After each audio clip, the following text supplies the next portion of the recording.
Muy buenas. El objetivo de esta práctica será identificar los diferentes tipos de cable realizando las medidas de sus características y la comprobación de su estado. Para ello, en el nivel básico mediremos con la ayuda de un medidor de componentes Promax MZ505 la capacidad, la resistencia del vivo y de la malla de tres tipos de cable de coaxial, el T100, el RG59 y el RG58 en concreto, y compararemos las medidas obtenidas con las características que nos ofrece el fabricante. Antes de comenzar, calibraremos el medidor de componentes juntando ambas pinzas entre sí, para que el valor que nos aparezca en la pantalla sea 0. Comenzaremos con el cable coaxial T100, midiendo la resistencia de los vivos, por lo tanto, debemos comprobar que en la pantalla nos aparece una R de resistencia y que mide en ohmios. Estamos viendo que nos da una resistencia de los vivos de 0,020 ohmios, cuando el fabricante nos informa de que el cable coaxial T100 debe tener menos de 0,020 ohmios, por lo tanto, estamos cerca de sus supuestas medidas. Ahora haremos lo mismo para medir la resistencia de la malla, enganchando las pinzas a la malla de ambos extremos. Como podemos ver, nos da 0,004 ohmios de resistencia más de los considerados por el fabricante. El siguiente paso será medir la capacidad del cable. Para ello, se lo indicaremos al medidor y comprobamos que nos aparece una C de capacidad y que está midiendo en picofaradios. Volveremos a calibrar el medidor. Y una vez que lo tengamos calibrado, conectamos la pinza roja al vivo de un extremo del T100 y la pinza negra en la malla del mismo extremo. Observamos un total de 51 picofaradios aproximadamente, un valor positivo teniendo en cuenta que el fabricante nos pide menos de 55. A continuación también realizaremos la medida de la capacidad de la resistencia del vivo y de la malla de los cables RG59 y RG58, y aquí os dejamos los resultados que hemos obtenido. Ahora mediremos el diámetro del vivo, el dieléctrico y la cubierta del cable T100 con la ayuda de un calibre milimétrico. Para encontrar los milímetros nos dirigimos al cero que tenemos abajo, y como vemos se sitúa en la primera línea de arriba, lo que supone 1 milímetro. Para obtener los decimales buscaremos la primera línea desde la izquierda que mejor coincida con la línea de arriba. Como vemos, la primera línea que coincide totalmente con la línea de arriba es la que se halla entre el 1 y el 2, lo que supone 0,15 milímetros. Lo mismo haremos con el dieléctrico y la cubierta. Vemos que el cero de abajo se localiza entre la cuarta y la quinta línea de arriba, por lo tanto son 4 milímetros, y los decimales, como vemos, coinciden en el 6. Diremos que tenemos un dieléctrico de 4,6 milímetros. Observamos que nuestras medidas se aproximan a las del fabricante.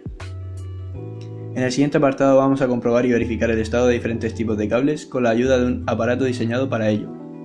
Concretamente comprobaremos un cable coaxial con conectores BNC a cada uno de sus extremos, un cable de pares con conectores RJ45 macho en ambos extremos, un cable telefónico con conectores RJ11 en sus extremos, el cual es utilizado en telefonía, y un cable USB que es el utilizado para impresoras.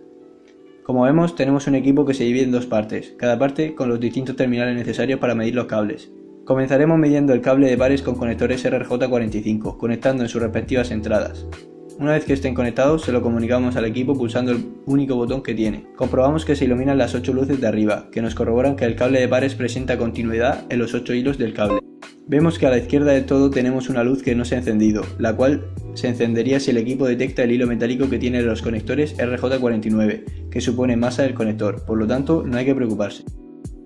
Continuaremos con el cable telefónico con conectores RJ11, conectándolo a sus respectivas entradas, y comprobamos que se iluminan las luces de la segunda a la quinta. Vemos también que es directo. El cable coaxial con conectores BNC lo conectaremos únicamente a esta parte del medidor, en la entrada correspondiente. Aquí lo que podemos medir es si existe un cortocircuito, si está cargado con 25 o 50 ohmios o si no tiene terminación. Por lo tanto, si lo conectamos sin ninguna carga en el otro extremo, podemos ver que nos confirma que no existe terminación alguna. Verificamos que no tiene cortocircuito si no se ilumina ninguna otra luz. Al colocar una carga de 50 ohmios en una T que hemos colocado anteriormente, comprobamos que se ilumina la casilla de encima, que indica que tiene una terminación de 50 ohmios. Colocando otra carga de 50 ohmios en otro extremo de la T, obtendremos una impedancia de 25 ohmios, por lo tanto, comprobamos que se nos ilumina la casilla restante. Por último, conectamos el conector USB-A en la entrada de una parte del equipo y el USB-B en la otra. Pulsamos el botón cuando esté listo y comprobamos que se iluminan las 5 primeras luces. La de la izquierda del todo, como hemos dicho antes, sería la de masa, y el resto de luces suponen los 4 hilos del conector USB, de los cuales los 3 primeros son de datos y el cuarto de alimentación. En este apartado vamos a simular la identificación de la terminación de cables de una instalación con la ayuda de un trazador de cableado Promax TC470, el cual nos facilita identificar los cables de una manera rápida.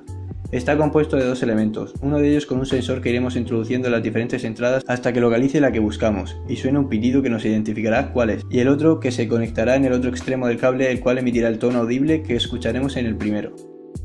Para conocer cómo funciona, conectaremos un conector RJ45 a una toma de red de un puesto del aula 22.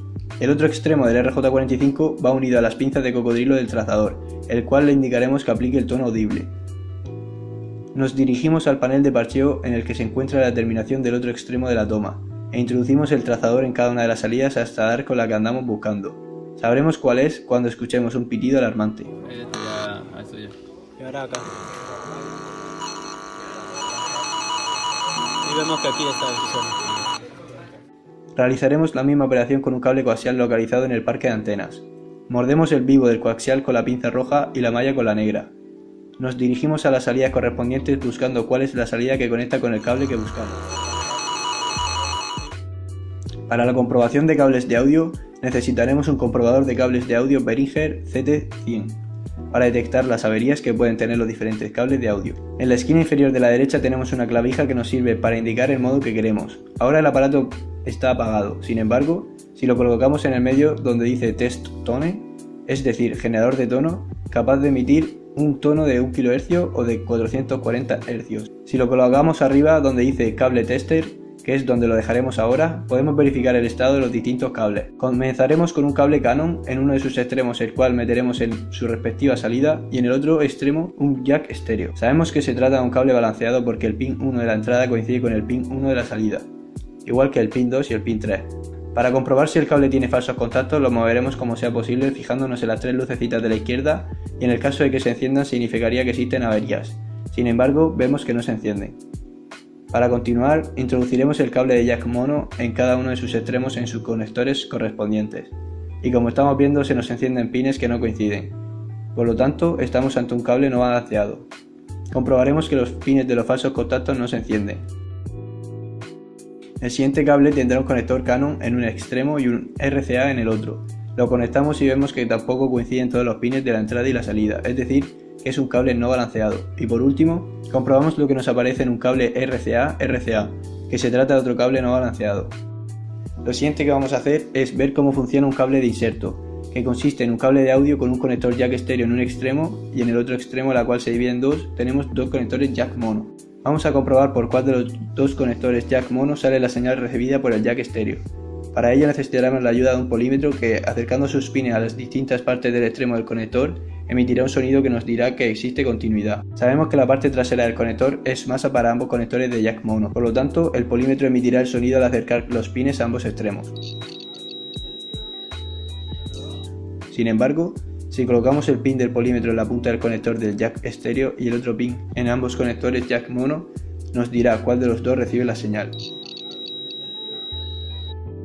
Entonces comprobamos que el extremo restante presenta continuidad en el anillo.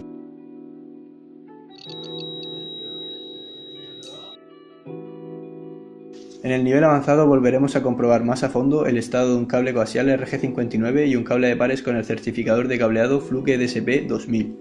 Y veremos cómo funciona este. En primer lugar vamos a decirle al aparato qué es lo que queremos comprobar, por lo tanto lo colocaremos en Setup, donde nos pregunta parámetros como el tipo de cable que estamos midiendo, que ahora mismo es un cable coaxial RG59 con 75 ohmios. Lo demás lo dejaremos como nos viene por defecto, y nos vamos al autotest. Pulsando el botón Test nos indicará las características básicas del cable. Como el otro extremo del cable no tiene terminación, el aparato nos dice que su resistencia está abierto, ya que no retorna la señal. Nos indica también la longitud del cable, que es de 70 metros aproximadamente, y la supuesta impedancia, que aunque nos marque 79, sabemos que es 75, pero es un valor aproximado. Seleccionando la opción Single Test, podemos ver más a fondo las características del cable, como el trazado del TDR, donde podemos ver una alteración del cable en su impedancia. Le colocaremos una carga de 75 ohmios en el extremo, es decir, la misma impedancia del propio cable, y pulsando el botón Test nos aparecerán sus características. Sin embargo, el gráfico del TDR queda liso porque no se producen alteraciones en la impedancia. Y por último le añadiremos una carga de 50 ohmios para ver qué le ocurre.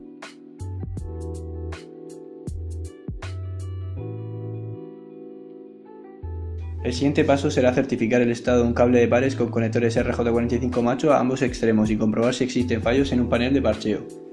Como hemos hecho antes, lo primero que debemos hacer es indicarle al certificador la clase de cable que se va a medir y una vez que lo sepa seleccionamos la opción de autotest para que nos muestre su paso libre.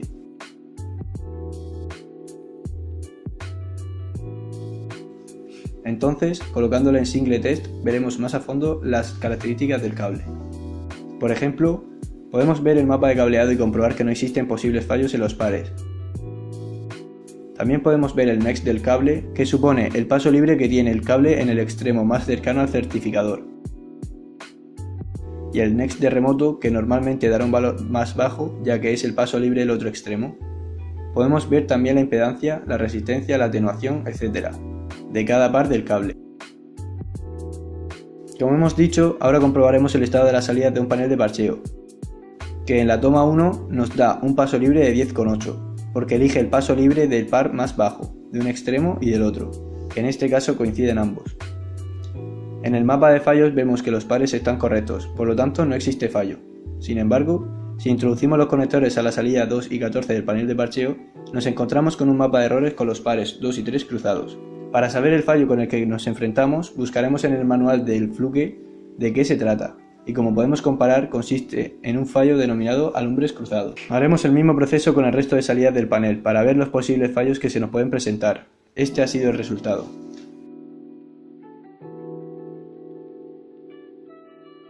Espero que os haya servido y nos vemos en la próxima.